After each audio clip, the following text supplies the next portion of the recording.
626 AD. It's been 24 years since the beginning of the most devastating war between the Eastern Roman Empire and the Sasanian Persia. The Sassanids had taken the offensive by capturing and occupying many territories of Eastern Rome, while at the same time they supported the Avars in opening a new frontier in the west, devastating the Balkans. Against insurmountable odds, Emperor Heraclius, after signing a non-aggression pact with the Avars, organized a bold counter-offensive in the heart of Persia, recapturing key Roman cities and torching Ganzak in the process, giving the empire some much-needed breathing room. In retaliation, the enraged King Khosrow set his sights to the heart of the empire, Constantinople. He sent emissaries to the Avars, the masters of the steppes, promising great plunder and a lasting alliance if they break their truce with the Romans. The unholy pact was signed, and together they would attempt to capture Constantinople, hoping to make Heraclius abandon his offensive to save the Queen of Cities. The paranoid King of Kings would give his two greatest generals one last chance to redeem themselves after they have been humiliated time after time by the Romans. Shahin would engage Heraclius in the mountains of Pontus, while Sharbaraz was tasked with helping the Avars siege Constantinople. Thus, in the beginning of summer of 626 AD, the Avars and their Slav vassals encircled the city, while at the same time the Persian general Sharbaraz arrived on the opposite side of the Bosporus Gulf with his own forces. The Romans, however, possess a strong navy and the colossal Theodosian walls. The city's defense was also assigned to skilled and trustworthy people, handpicked by Heraclius himself, as well as Patriarch Sergios, the spiritual father of the empire. Yet the situation was dire. 80,000 bloodthirsty barbarians were at the gates, and the small garrison stood no chance if the fortifications were to be breached. Constantinople's walls have never truly been tested by a serious force before, and now, for the first time in history, she is surrounded on all sides. Heraclius was well aware of the situation and was presented with an impossible dilemma. If he rushed to the defense of the city, all of his progress would be reversed, and the Persians would soon get the upper hand. But if the city fell, the empire of the Romans would soon follow suit.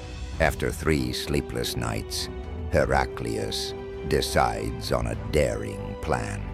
He sends a small detachment to the city's aid, praying it will be enough to push back the marauders, while he entrusts the rest of his force, under his brother Theodore, to face the 50,000-strong Persian army under Shahin. After both forces depart Pontus, the final part of his plan is sprang into action. He embarks on a ship and takes on a dangerous journey north of the Caucasus to the land of the Gokturks. It's in times like these that desperate measures have to be taken in the face of annihilation. The Gokturks, a terrifying horde from the depths of Central Asia, had a fearsome reputation. Similarly to the Avars, they had deep disdain for sedentary peoples, believing them weak and fragile. Yet Heraclius, forged by 25 years of unceasing warfare, soon impressed the nomad Khan after they exchanged war stories around a campfire, and so they came to an agreement. The Gokturks promised to invade Persia and help Heraclius end the war, and in exchange they could keep all loot they gather from the expedition. In the meantime, the capital of the civilized world was in terrible shape, as it endured one attack after the other. The once bustling streets now echo screams of agony, as flaming projectiles wreaked havoc, sparing no house and no civilian. The water supply was cut short, and food was running low, and the enemy was at the gates, ready to destroy and plunder the queen of cities. But faith never abandoned the Romans. Patriarch Sergios made sure that the whole city prayed together, asking Theotokos, the mother of Christ, to intercede and save the people, while the soldiers would desperately push back the incoming attacks again and again. Until the prayers were finally answered, reinforcements arrived from the emperor, who was still stationed in the east. Now the city's defenders numbered around 12,000 trained men, still outnumbered. But with the walls and the people's prayers on their side, they were ready to deal with any enemy. It would be on the 7th of August that the besiegers would launch a coordinated assault. Jarbaraz sent ships across the Bosporus Strait, while simultaneously the Slav vassals of the Avars would attempt to cross the Golden Horn with their wooden boats and climb the sea walls. Meanwhile, the Avars, having finally constructed huge siege towers and battering rams, numbering to a total of 80 siege engines, would assault the Theodosian land walls with all their strength, in an attempt to either destroy the gates or overrun the defenders. It was an attack from all sides, but the Romans would not stand idle. The city's dromons, the nimble and sturdy Roman warships, unmatched at the shallow waters of eastern Mediterranean, were manned and ready to face the attackers from the sea. While the wall defenders, now sufficiently reinforced, would perform one last prayer before fully manning the battlements and the tower's ballistae. Soon after the enemy fleet arrived at the city's walls, the experienced Roman marines would suddenly sail out and, in a masterfully executed counterattack, would make short work of the Slavic boats, while also annihilating the hastily built Persian fleet just before the seaborne force could create a real foothold in the city. In the meantime, the Avars were approaching from land, but much of their equipment would be destroyed by the defenders, torching the engines from afar, using flaming projectiles, and targeting the ox that pulled them with concentrated arrow volleys. Undeterred, the Avars and Slavs would soon reach the walls anyway, but the Romans were ready. The veteran troops of Heraclius's army, having fought for 2 decades in the Sassanian frontier, would coordinate the defenses on the city's weak points, slaughtering the countless lightly armed and undisciplined attackers. Nevertheless, their sheer numbers would soon come handy, as they would slowly push the defenders back to the secondary walls in many sections. The situation soon turned dire, as one by one the towers of the outer wall would fall to enemy hands. Morale was running low, and it seemed that all would be soon lost. It was in this crucial moment that the soldiers would witness an incredible sight. The 60-year-old patriarch Sergios was seen running back and forth along the 6-kilometer-long inner wall, urging the soldiers to keep fighting, and holding high the icon of the Most Holy Virgin Mary, claiming she would not abandon the Romans. The troops, with a newfound strength, launched a fierce counterattack, catching the enemy troops completely by surprise.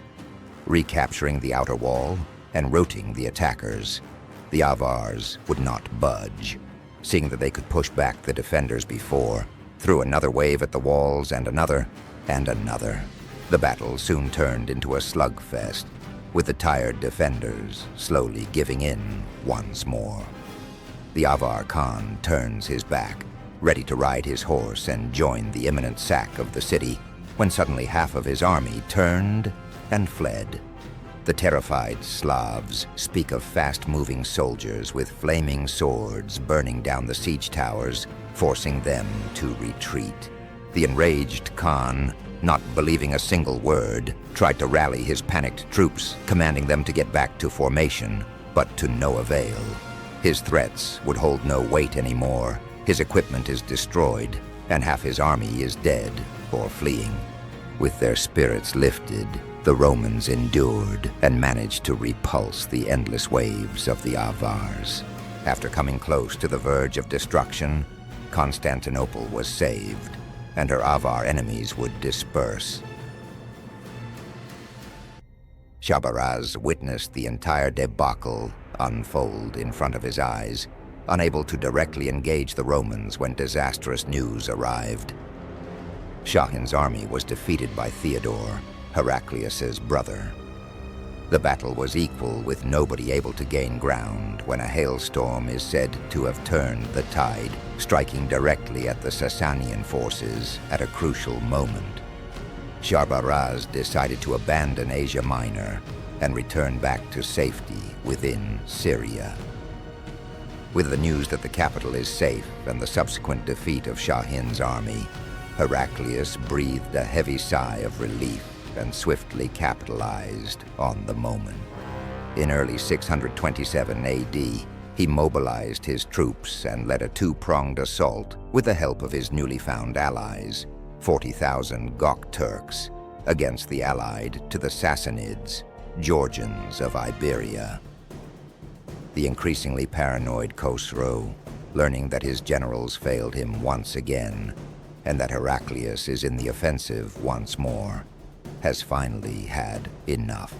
Shahin dies soon after under mysterious circumstances, his dead body brought into Ctesiphon and flogged by the king himself, while the immediate execution of Shahrbaraz is ordered through a letter intercepted by Roman scouts. Heraclius took advantage of this golden opportunity and presented the letter directly to the once loyal Shahrbaraz, who, infuriated, decided to betray Khosrow.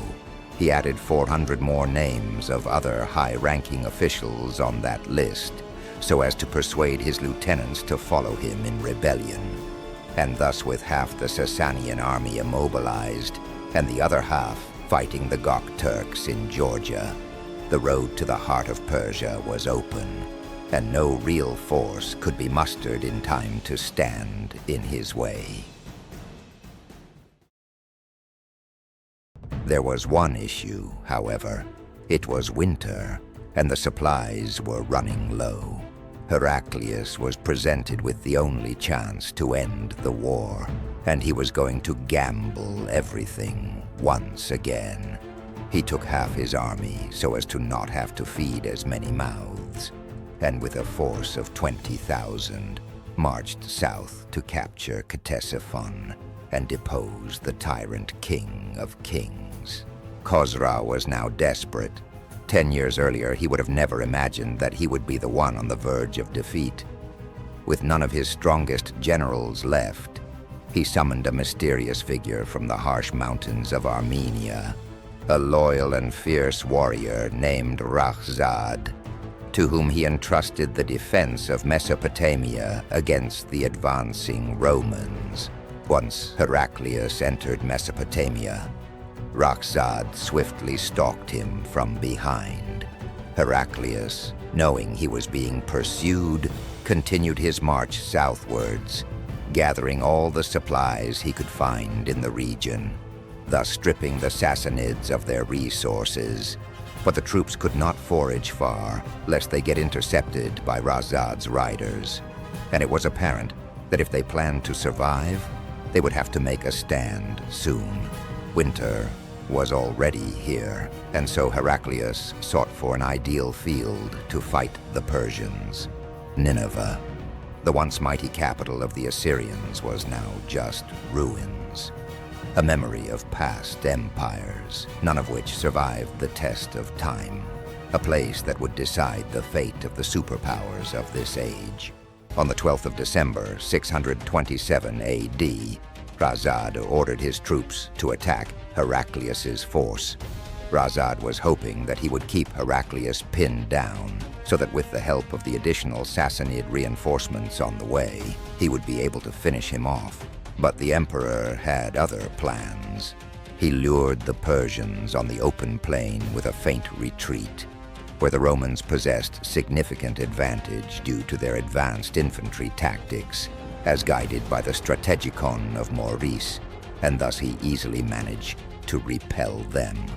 Now the Persians, after retreating on the mountains, were in a disadvantageous position. But this could change if their reinforcements arrived on time. Thus, to prevent the Persian support from joining in time, Heraclius challenged Razad to single combat, a duel between the champion of Christ and Ahura Mazda, a fight to decide the future of two civilizations. The young and upcoming Armenian general was skilled and fast with the sword, yet the vigorous young man lacked what Heraclius earned through harsh lessons all these years: cunning and wisdom. While the 51-year-old Heraclius pretended to limp towards the confident Razad, when he got close, in a sudden movement, the emperor cut down Razad with a single, devastating strike, slicing his head off in one move. The Persian army, seeing the lifeless body of their leader amongst the ancient ruins, soon scattered. The road to Ctesiphon was open. Heraclius moved south towards Dastagird, one of the many palaces of the King of Kings, a huge complex of immense riches and wealth. With no hesitation, the Romans plundered and burned it down, and among the spoils, the emperor found 300 stolen Roman banners, captured as trophies during previous Roman defeats. The dishonored fallen soldiers could now rest in peace. Khosrow, on the news of the approaching Romans, panicked and abandoned his capital, retreating to the mountains to gather whatever supporters he still had. Before his retreat, however, he ordered the demolition of a bridge leading to Ctesiphon, an obstacle that would slow Heraclius down significantly. Heraclius, seeking an end to the hostilities, writes a letter to Khosrow, urging him to surrender and prevent further bloodshed. But it was clear by now that Khosrow refused to accept the reality of the situation. The Mad King trusted nobody and would never accept a compromise with the Romans. Alone and isolated, the Persian court has had enough with him and would seek to end his reign to save their skins from Heraclius's sword. His son, the ruthless Prince Kavad, in a swift and brutal coup, imprisons Khosrow. To improve the legitimacy of the new regime, the rest of Khosrow's sons are executed right before his regretful eyes. He could have ruled a prosperous empire spanning from the mountains of Afghanistan to the shores of Alexandria. He could have been remembered as the ruler who humbled the Romans, a new Cyrus who brought prosperity and united the Greek and Persian-speaking peoples into a new unified culture under the flame of Ahura Mazda. But his seed dies tragically before him, unable to do anything about it. He finally accepts the situation he put himself in, and soon gets disgracefully executed by arrow fire. The new king agreed to peace talks with Heraclius, and all of Persia rejoiced. In recognition of the new king, and wishing to create lasting peace, Heraclius would demand nothing more than a return to the status quo before the war. He would evacuate his troops from Mesopotamia, while Sharbaraz would also end the occupations of Syria, Palestine, and Egypt. And most importantly, Sharbaraz would hand back the true cross, the cross on which Jesus sacrificed himself 600 years earlier, the cross that the Persians had stolen from Jerusalem on 614 AD. Thus Heraclius, after years of absence, finally returns to Constantinople, carrying with him the true cross. The people welcomed the emperor back as a hero, a man who saved the empire from the worst fate imaginable, although many have perished during the 26 years of combat, and the empire had lost much of its strength. Now, with an allied ruler on the Persian throne and the prospect of long-lasting peace, the future finally looked bright for the Romans. Heraclius had achieved the greatest comeback in history. from finding the Eastern Roman Empire in its worst state than ever before, to forever crippling the Persian war machine in just a span of 5 years, leaving a forever-lasting legacy.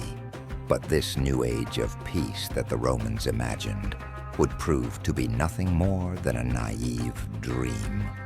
Deep within the deserts of Arabia, a new faith was emerging, a movement without precedent in history, a religion that would trample empires before its path: Islam.